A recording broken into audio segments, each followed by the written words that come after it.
Bertrand Badi, bonsoir, soyez le bienvenu sur TV5 Bonsoir. Monde, expert en relations internationales. Votre nouveau livre s'appelle L'hégémonie contestée, les nouvelles formes de domination internationale, édition Odile Jacob. Emmanuel Macron, médiateur du monde, point d'interrogation, posture ou réalité?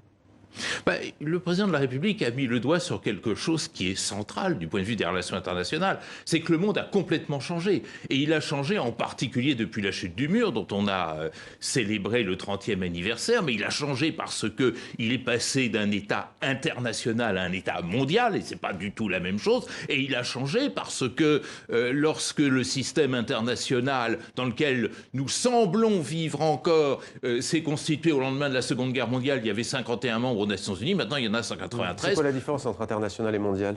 Eh bien, l'international, cela veut dire que les relations internationales se limiteraient aux relations entre États, nations, souverains. Ça, c'était le grand postulat du droit international et de la pratique diplomatique. Aujourd'hui, avec la mondialisation, on est entré dans un espace mondial tout à fait différent. Pourquoi? Parce que la mondialisation, c'est l'inclusion. C'est-à-dire tout le monde est sur le même bateau. C'est la première fois que ça nous arrive depuis Adam et Ève, depuis l'existence de l'humanité, à savoir que la planète est réunie dans un seul et même ensemble, sauf peut-être les Palestiniens, mais ça c'est autre chose. Deuxièmement, ça veut dire que c'est un monde interdépendant, tout le monde dépend de tout le monde, et si tout le monde dépend de tout le monde, ça signifie que la souveraineté, comme vieux principe, a quelques plombs dans l'aile, en tout cas qu'il faut la réinventer, et puis ça veut dire aussi la mobilité. On est dans un monde où tout circule, les idées, les images, les sons, les êtres humains, donc il faut réinventer le monde. Lorsque le président de la République dit très justement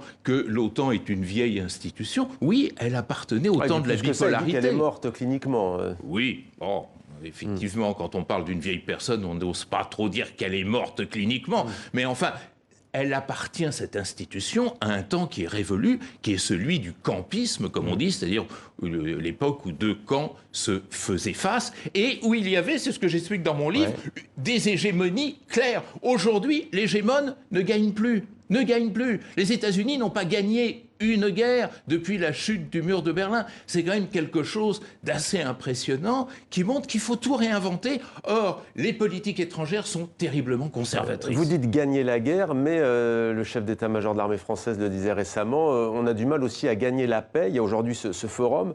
Prenons le conflit israélo-palestinien. Il n'en est même pas question aujourd'hui à Paris. Comment expliquez-vous qu'il est disparu des écrans radars ?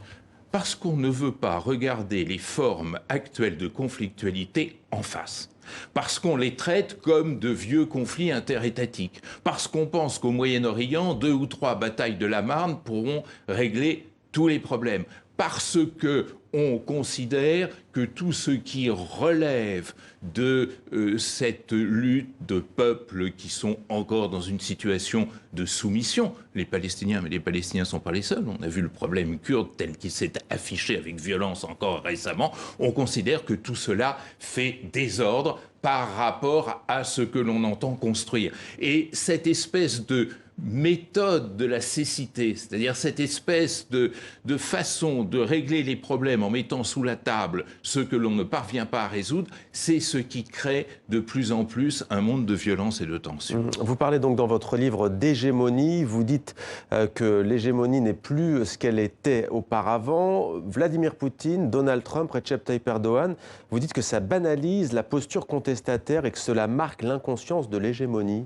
Oui, mais ça c'est le grand paradoxe. Voilà aussi un changement dont il faudrait prendre la mesure. Les États-Unis, qui ont porté la mondialisation, je ne dis pas qu'ils l'ont inventée, ça ne voudrait rien dire, mais qui ont porté la mondialisation à mesure qu'elle se faisait technologiquement et économiquement, sont maintenant les premiers contestataires de cette mondialisation. C'est-à-dire que la mode aujourd'hui est davantage de contester que gouverner. Pourquoi? Parce que gouverner, ça signifie dans le monde tel qu'il est aujourd'hui co-gouverner, c'est-à-dire que tout le monde participe de manière égale à la gouvernance du monde. Ça, on ne le veut pas. On préfère les cavaliers solitaires, les aventures nationalistes ou souverainistes. On voit où ça mène, et notamment sous forme des interventions militaires qui non seulement toutes échouent, mais aggravent les conflits dans lesquels elles viennent s'insérer. Bertrand Badi, on a parlé du Liban tout à l'heure, on va parler dans un instant de l'Algérie.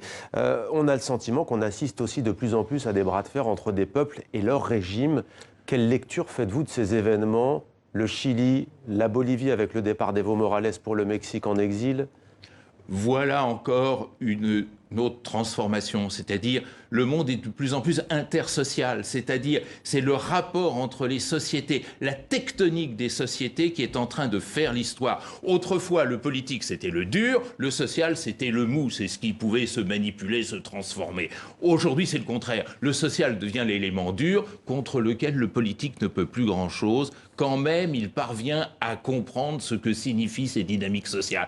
Et donc effectivement ce qui se passe à Alger, à Beyrouth, à Bagdad, à La Paz, à Santiago, à Hong Kong, c'est non pas la même chose, parce que chacun a leur histoire, chacun a son histoire, mais c'est en tous les cas ce même grand mouvement d'intersocialité. C'est l'acte 2 de la mondialisation. L'acte 1 de la mondialisation, c'était le néolibéralisme à tout crin. L'acte 2, c'est la revanche du social. Et cette revanche du social, elle se fait, comme je disais tout à l'heure, en interdépendance. Merci Bertrand Badi d'avoir répondu à nos questions.